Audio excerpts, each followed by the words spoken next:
Morning everyone, কেমন আছো তোমরা সবাই?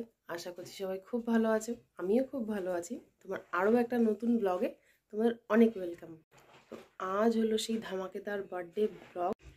এখন বাজে সকাল 6:45 আর উঠেছি আরও আধা ঘন্টা আগে। পুচকুটা হেভি কান্নাকাটি করছিল, তো সেই জন্য এত সকাল সকাল উঠে গেছি। আর মোটামুটি কাজবাজ স্টার্ট হয়ে গেছে দুপুরেরই অনুষ্ঠান বলে। এই যে এখন চলছে সকালের ফার্স্ট রাউন্ড চা। আর এই যে মেহেন্দির কালারটা দেখো কি সুন্দর এসছে। এটা হলো ডান হাতেরটা।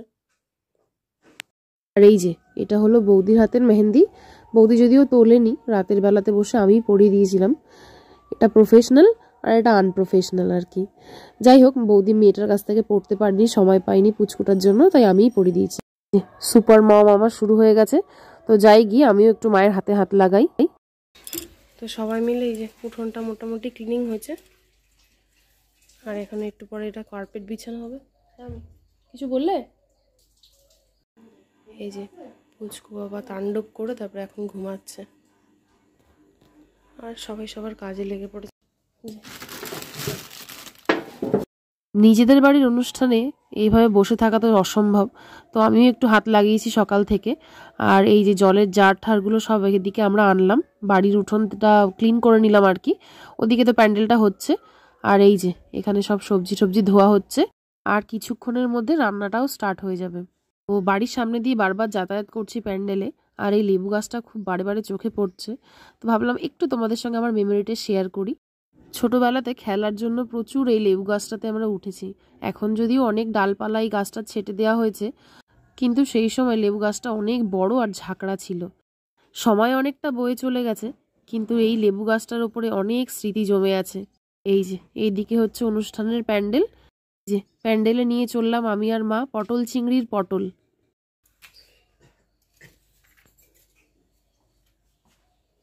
তুমি আমার নাতির কাছে থাকো। আসো আসো তাড়াতাড়ি আসো। ওখানে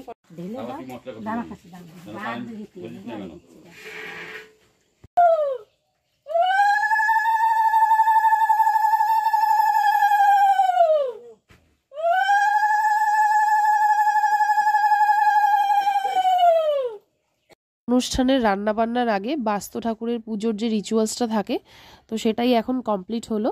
আর এবারে রান্নাটা শুরু হবে। এই যে এই দিদিটা এখানে বসে বসে করছে মশলা, আর মিস্টার বিশ্বাস, দাদা, ওরা সবাই চিকেন আর মাছটা আনতে গেছে। ও বাবান, বাবান, এই যে ভাইয়ের বার্থডেতে এসছো, উঠবে না? কি গো তোমার কেমন ঘুম? ওঠো। এই যে আমার স্নান হয়ে গেছে, আমার পুক্কু বাবা উঠে গেছে। পুক্কু বাবা, এই যে আয়ুষ বাবু এখানে পড়াশোনা করছে একটুখানি, যতক্ষণ হয় আর কি। এই না তুমি এটা নাও বাবা, তাহলে দাদাকে একটুখানি লিখতে দেবো এখানে। এবার আমি একটুখানি ঘরটা গুছিয়ে দিই, তারপরে তো খেলবো আমরা, তাই না? তো হয়ে গেছে মোটামুটি ঘরটা গোছানো। আর এখন বাজছে 8:10, আর আমি একটু চেঞ্জ করে নিলাম। আর এবারে রান্নার ওদিকটা গিয়ে একটু দেখি কত দূর কি হলো। এখানে আমার দুই মাকে নিয়ে বাড়ির দুই গার্জিয়ান তদারকি করছে রান্না বান্নার। আর এবার তোমাদেরকে দেখাই এখানে কি হচ্ছে। এই যে পটল চিংড়ি মাছ বাছা হচ্ছে, আর ওদিকে রুই মাছটাও এসে গেছে। আর দোকান থেকে আসার বাকি আছে জাস্ট চিকেন আর মিষ্টিটা। এই যে উচকুবাবু শুধু একবার কানে গান শুনতে পারলেই হয়, এইভাবে নাচ শুরু করে দেয়। তারপর কি মাম্মাম, কি কই মাম্মাম, মাম্মাম কই? এই যে বাড়ির প্যান্ডেলের কার্পেট আর টেবিল চেয়ারও কিছু বাকি ছিল আসার, তো সেগুলোও চলে এসছে। তো এখানে দাদা আর দাদার বন্ধু মিলে কার্পেটটা বিছিয়ে নিল। আর ডেকোরেশনটা আরও একটু কিছুটা বাকি আছে। সবাই তো অনুষ্ঠানে তোড়জোড়ে লেগে আছে, অনেক ব্যস্ত কাজে সবাই। আর এখানে চারটে বক্সে দুই ভাইয়ের এক্সাইটমেন্ট দেখো, বক্সগুলো বাজছে আর দুই ভাইয়ের কি নাচ।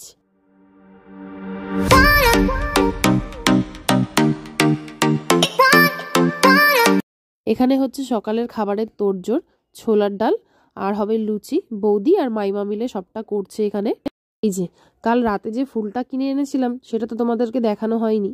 আমি এই 3টে গোলাপ, আর বৌদি এই ডালিয়ার মতন দেখতে এই হলুদ আর সাদা রঙের ফুলটা নিয়ে এসছে। তো তো মামার বাড়িতে আসলে বাবানের এটা হলো প্রিয় জায়গা। ও ছাগলকে আদর করতে ভীষণ ভালোবাসে। এই যে কটা বন্ধু বান্ধবও জুটিয়েছে এখানে। তো আমিও পুচকুটাকে নিয়ে দেখতে এলাম ছাগলগুলো কত বড় হয়ে গেছে। গতবার যখন এসছিলাম এই ছোট ছোট ছাগলগুলো অনেক ছোট ছিল। তো বেলুন দিয়ে বাইরের যে গেটটা তৈরি করার ছিল সেটা হয়ে গেছে, ইয়েলো আর ব্লু কালারের কম্বিনেশন দিয়ে বেলুন। আর ভেতরে এখনো চলছে ডেকোরেশন। এবারে সকালের জল খাবারটা খেতে যাব। বাবাই অনুষ্ঠান বাড়ির লোকেরা দিয়েছে আমাদের খেতে, মাই মানে আর আমাদের। বৌদি আসো।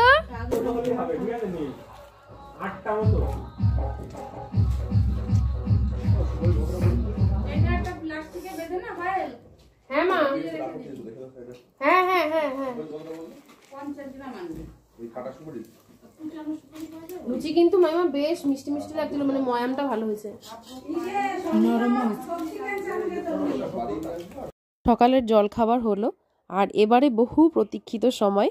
তো অনুষ্ঠানের জন্য রেডি হতে বসে গেছি। নিজেরাই রেডি হওয়ার ইচ্ছে ছিল, কিন্তু বৌদি আবার একজনকে চুল বেঁধে দেওয়ার জন্য বুক করেছিল। তো সেই আসবে, তার জন্য অপেক্ষা করে বসে আছি। তারপর শাড়িটা আর মেকআপটা মোটামুটি নিজেই করে নেব। 1 ঘন্টা যাবৎ যুদ্ধর পরেও যখন মেকআপ আর্টিস্ট চুল বাঁধতে পারে না, তারপরে যা অবস্থা হয় আর কি। গোলাপ ফুলগুলো যেহেতু অনেক দিনের পুরনো ছিল, সেগুলোও ঝরে পড়ে গেছে। তাই আর কোনো রকম রিস্ক না নিয়েই চুলটাকে আমি ছেড়েই দিয়েছি। আর যে শাড়িটা আমি তোমাদেরকে দেখিয়েছিলাম, আর তার সঙ্গে সাবেকি গয়না। আর এটাই হলো আমার আজকের ফাইনাল লুক। রেডি হতে তো অনেকটা লেট করে ফেলেছি। আর দেখো 50% গেস্ট চলেও এসছে। আর এই যে আমার প্রিয় বান্ধবীগণ আর তাদের পরিবার সবাই চলে এসছে। তো আমি লেট করে ফেলেছি একটু, যেহেতু দুপুরের অনুষ্ঠান তাই অলরেডি সবাই খেতে বসে পড়েছে। আর এই যে একে একে এবারে বাড়ির বাদবাকি সদস্যরা, আত্মীয় স্বজন, প্রতিবেশী, বন্ধু বান্ধব সবাই একে একে আসা স্টার্ট হয়েছে।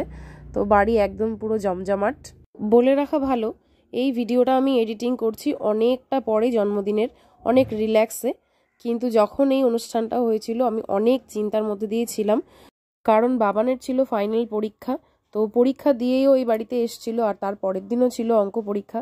আর বাড়িতে 320 থেকে 30 জন গেস্টের অ্যারেঞ্জমেন্ট করা হয়েছিল। তো সেই ক্ষেত্রেও প্রত্যেক গেস্টকে অ্যাটেন্ড করতে গিয়ে একটু ব্যস্তই হয়ে গেছিলাম, অনেক কিছু মিস হয়ে গেছে। ইভেন আমি পরে রিয়েলাইজ করলাম যে আমি তোমাদের সঙ্গে লাঞ্চের মেনুটা পর্যন্ত শেয়ার করতে পারিনি। ব্লগিং স্টার্ট করেছি আর নিজেদের বাড়ির এত বড় একটা অনুষ্ঠান ঠিকঠাক করে শ্যুট করতে পারিনি, তার একটা মনে দুঃখ যদিও ছিল। কিন্তু বাড়ির সবাইকে যে অ্যাটেন্ড করার জন্য 100% আমি দিতে পেরেছি, তার জন্য আমি অনেক খুশি। তো যাই হোক, খুব ভালোভাবে আত্মীয় পরিজন, বন্ধু বান্ধব, ফ্যামিলি মেম্বার নিয়ে এই অনুষ্ঠানটা আমাদের অনেক ভালোভাবে কেটেছে। তো এইটা যেটা দেখাচ্ছে এইটা আমার পুচকুর গিফট। তো মা ওকে আশীর্বাদ করে পরিয়ে দিল। এই যে এখন হচ্ছে কেক কাটিং। অলমোস্ট অনেক গেস্ট চলে গেছে, তো একটু ব্যস্ততার কারণে কেক কাটিংটা দুপুরবেলা হয়নি। তো জন্মদিনের দিন তো একটা কেক কেটেই ছিল, তবুও আমরা ভাবলাম যে জন্মদিনের অনুষ্ঠান হবে আর একটা কেক কাটিং সেরেমনি হবে না। তো সেই জন্যই এই কেক কাটিংটা। এই যে সব অনুষ্ঠান অলমোস্ট ওভার, সব গেস্টরাও চলে গেছে। আর এবারে আমার গোছগাছের পালা। শুধুমাত্র বৌদির বাড়ির কয়েকজন ছাড়া অলমোস্ট সব গেস্ট চলে গেছিল। তো এই যে আমি মেকআপটা রিমুভ করে নিচ্ছি, ড্রেসও আমার অলরেডি চেঞ্জ হয়ে গেছে। আর এবারে ঝটপট করে গুছিয়ে নিয়ে আমরাও বেরোবো, কারণ সকালবেলায় আবার বাবানের এক্সাম আছে। বাড়ির এত বড় একটা অনুষ্ঠানে আমি যে বাড়িতে থাকতে পারলাম না, তার জন্য দুঃখ তো কম বেশি সবারই ছিল। তো কিছু করার তো নেই, যেতে তো হবেই। তো যাওয়ার সময় এই যে মা জোর করে খাবার দাবার গুছিয়ে দিল। তো এই যে হাতের নাগালে যা ছিল আমি তাই তোমাদের সঙ্গে একটু শেয়ার করে নিলাম। তো আজকের লাঞ্চের মেনুতে ছিল সিম্পল সাদা ভাত, মাছের মাথা দিয়ে ডাল, আলুর চিপস, আর ছিল পটল চিংড়ি, রুই মাছের কালিয়া, আর চিকেন কষা, চাটনি, পাঁপড়, আর মিষ্টিতে ছিল রসগোল্লা আর এই দুধ চমচম। তো হয়ে গেছে সব কিছু গোছগাছ করা। আর এবারে সবার থেকে বিদায় নিয়ে বাড়ির দিকে রওনা দেওয়ার পালা। তো এই যে মাও চললো আমাদেরকে এগিয়ে দিতে, আর দাদাও এখানে গাড়ি নিয়ে এসে হাজির। তো বাবানকে ওর গাড়ির পিছনে উঠিয়ে দিলাম, বিকজ বাবান খুব বেশি টায়ার্ড আর ওর খুব ঘুমও পাচ্ছে। তো এখানে সবাই মিলে আমরা ওয়েট করছি, আর মা আর দাদাকে বললাম বাড়ি চলে যেতে। তো এই অনুষ্ঠান আর ফাইনাল পরীক্ষার চাপে বাবান খুব বেশি টায়ার্ড। তো এখন বাজছে 11:20, আর আমরা এই মাত্রই বাড়ি ঢুকলাম, এসে একটু চেঞ্জ করলাম। এখন তো সবাই শুতে যাব, বাট সকালে উঠেই বাবানের ম্যাথ পরীক্ষা। আজকে তো সারাদিন, কালকেও সারাদিন রিভাইজ করেনি, আজকেও করেনি। যদিও আগে পরে করেছে, বাট তবুও একটু টেনশন হচ্ছে, দেখা যাক কাল সকালে কি হয়। তো এটা হলো মামা মামির তরফ থেকে বাবানের রিটার্ন গিফট। তো চলো আজকের এই ব্লগটা তাহলে আমি এই পর্যন্তই রাখলাম। আশা করছি এই জন্মদিন স্পেশাল ব্লগটা তোমাদের ভালো লেগেছে। যদি এই ব্লগের মধ্যে কিছু ভালো লেগে থাকে তাহলে প্লিজ লাইক করে দিও, কমেন্ট করে দিও, আর সাবস্ক্রাইব করতে ভুলো না আমার চ্যানেলটা। দেখা হচ্ছে নেক্সট আর একটা ব্লগে, ততক্ষণের জন্য বাই।